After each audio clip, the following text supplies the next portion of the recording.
Quand on entend cette première lecture du livre de Job, où on voit le Seigneur assigner à la mer ses limites, quand on entend ce beau psaume 106 qui est trop rare dans nos liturgies, avec ces gens qui rendent grâce à Dieu de les avoir tirés du péril, de certains périls de la mer, on se dit, à l'Évangile, ça va être soit la tempête apaisée, soit Jésus qui marche sur la mer. Il n'y avait que deux solutions. Mais voilà, on a eu l'Évangile de la tempête apaisée.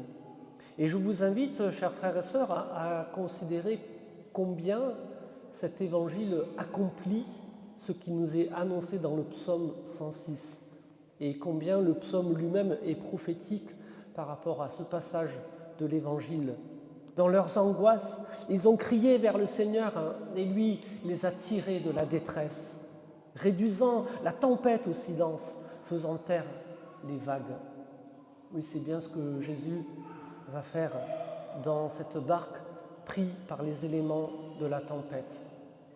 On le disait tout à l'heure à l'entrée de cette introduction à cette messe, la tempête, frères et sœurs, c'est une image des épreuves de la vie. Comme vous savez, on a cet autre passage d'Écriture où on nous parle d'une maison qui a été construite pour certains sur le sable et pour d'autres sur le rocher. Et on nous dit, les vents se sont abattus sur cette maison, la pluie est tombée, etc. Et ça aussi, eh bien, ce sont des images un petit peu des épreuves de la vie.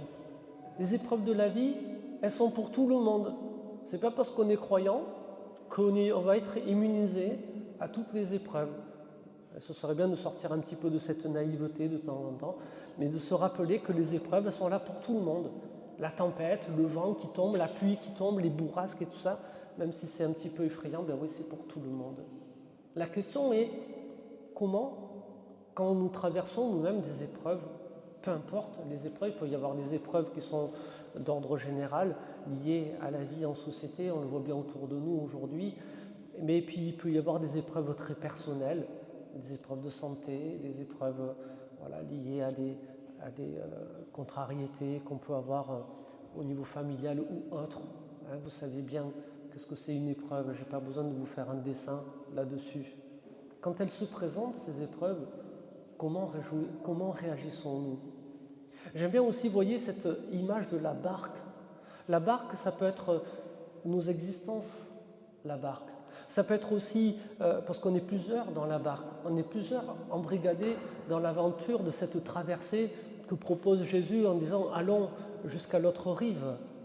Et la barque, ça peut être aussi notre communauté chrétienne. Il y en a qui ont commenté aussi en disant que la barque, ça peut être l'Église, une image de l'Église. Nous sommes tous là, embarqués dans cette même aventure-là de la barque. Et ça préfigure, vous voyez, aussi Noé dans l'Ancien Testament, avec son bateau, là, qui va permettre de sauver quelques espèces animalières et quelques humains. Mais ce qui est intéressant, c'est que peu importe à quelle dimension nous percevons cette image de la barque, ce qui est intéressant, c'est que Jésus est là.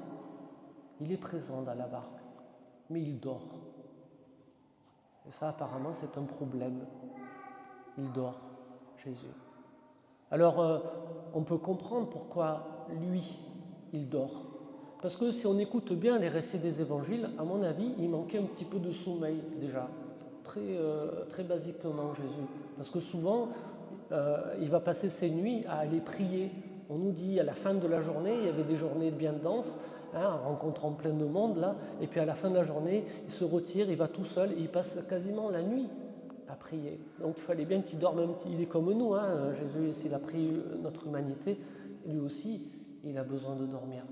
Donc, ben voilà, là, ça tombe au moment où Jésus fait sa sieste, là, dans la barque. Voilà. Deuxième élément, pourquoi Jésus il dort? Parce que lui, il a confiance en son Père. Lui, il est confiant. Quels que soient les éléments qui se déchaînent là sur la barque, en même temps, il sait que ce n'est pas de cette manière-là qu'il va mourir. Il sait de quelle manière il va mourir, c'est déjà écrit. Il sait qu'il ne va pas périr dans une tempête, ni sur un lac, ni sur une mer, ni sur quoi que ce soit d'autre. Donc lui, Jésus, il est confiant. il peut dormir tranquille. Vous arriverez, vous, à dormir en pleine tempête? Hein, c'est compliqué, hein, mais lui, il y arrive. C'est vous dire le degré de confiance que Jésus a envers son Père. Et puis, Jésus dort, ça peut être aussi une image, quelquefois, vous savez, eh bien, de ce Dieu que parfois on interpelle, vers lequel on crie, et puis on a l'impression qu'il ne nous répond pas. Ça peut être ça aussi, le silence de Dieu, lié au fait que Dieu dort. On a l'impression qu'il dort parfois. Mais le plus important, c'est pas qu'il réponde ou qu'il ne réponde pas. Le plus important, c'est qu'il est là. Il est dans la barque. Il est avec nous. Comme Jésus nous le dira, hein, je suis avec vous tous les jours jusqu'à la fin des temps. Et Jésus préfigure ce Père qui est toujours là, présent à nos côtés, quelles que soient les choses que nous pouvons vivre et rencontrer dans notre existence et dans notre vie. Et quand Jésus interpelle ses apôtres sur leur foi, hein, quand il a dit « N'avez-vous pas encore la foi ?» Il ne leur demande pas d'avoir la foi, je vous rassure, au point de calmer eux la tempête et de commander au vent et aux vagues. C'est pas ça qu'il leur demande, Jésus, à ses disciples. C'est de pouvoir se reposer sur lui, de pouvoir se reposer sur ce Père qui est là et qui ne permettra pas que leur vie soit mise en péril. Seulement, du côté des apôtres et des disciples, on cède à la peur. Et vous le savez tous aussi bien que moi, la peur, ce n'est pas une bonne conseillère. Et la peur peut nous empêcher, malheureusement, d'accéder à la foi. La peur, ce n'est pas une bonne dynamique.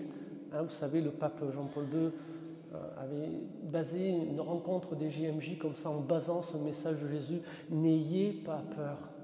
Paul nous le redira, le Seigneur ne nous a pas donné un esprit de crainte ou de peur, le Seigneur nous a donné un esprit de force et de sagesse. Vous voyez, frères et sœurs, quelles que soient les épreuves que nous pouvons traverser dans notre vie, la première chose que nous sommes appelés à la faire, même si c'est naturellement c'est une émotion qui s'impose à nous, c'est de ne pas céder à la peur et de croire. C'est ça où la foi va prendre le relais. Et la foi va pouvoir bien diminuer cette peur.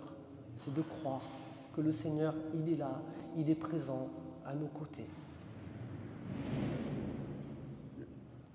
Et puis, il y a aussi un point important, me semble-t-il, c'est de pouvoir rendre grâce pour cette présence du Seigneur. Pour toutes les fois, comme je disais, où nous avons éprouvé cette présence du Seigneur, dans les moments les plus pénibles de notre existence, le Seigneur, il était là. Il nous a manifesté son amour, il nous a manifesté cette présence, il a soulagé. Il n'a pas éliminé nos épreuves, mais il nous a prêté une épaule solide là sur laquelle on a pu s'appuyer pour pouvoir traverser plus paisiblement ces épreuves de la vie et de l'existence. Et pour cela, frères et sœurs, je nous invite vraiment à rendre grâce au Seigneur. Pour terminer, j'aimerais vous citer, vous savez, vous connaissez certainement ce poème brésilien, l'auteur s'appelle Ademar de Barros, vous savez, qui nous parle, voilà, il est un petit peu à la fin de sa vie et il relie son existence en regardant là les traces qu'il y a sur le sable. Et puis il se rend compte, et bien voilà, comme ça, qu'il arrive à relire un petit peu là tout l'itinéraire de sa vie, comme ça, avec ces traces qu'il y a dans le sable. Et puis il va se rendre compte qu'il y a toujours une paire de traces. Enfin, la plupart du temps, il y a une paire de traces sur le sable. Les siennes et celles du Seigneur. Parce que lui, le poète, il est croyant et il sait que c'est le Seigneur qui a marché à ses côtés pendant toute sa vie. Et il le constate là, quand il se retourne et regarde son existence. Et puis il y a des moments, et ça correspond aux moments les plus difficiles de sa vie et de son existence, il n'y a plus qu'une trace. Et les traces sont beaucoup plus entrées profondément dans le sable, elles ont été beaucoup plus lourdes. Et il se rend compte que c'est des moments où lui, il a eu les plus grosses épreuves de sa vie. Et il s'interroge, il dit, mais pourquoi là, il y a deux traces, et puis là, il n'y en a plus qu'une. Et dans sa prière, il dit, Seigneur, pourquoi là, à ce moment, il n'y a plus qu'une trace? Je sais que tu as toujours été avec moi, mais pourquoi là, il n'y a plus qu'une trace? Et la réponse qu'il entend de la part du Seigneur, qui lui dit, parce qu'à ce moment-là, c'est moi qui te portais. À ces moments-là, c'est moi qui te portais. C'est ça que le Seigneur peut faire pour nous, même si parfois nous avons l'impression qu'il dort, nous avons l'impression qu'il est silencieux, qu'il ne répond pas. Le simple fait qu'il soit là avec nous, il peut nous porter dans les moments les plus difficiles de notre vie et de notre existence.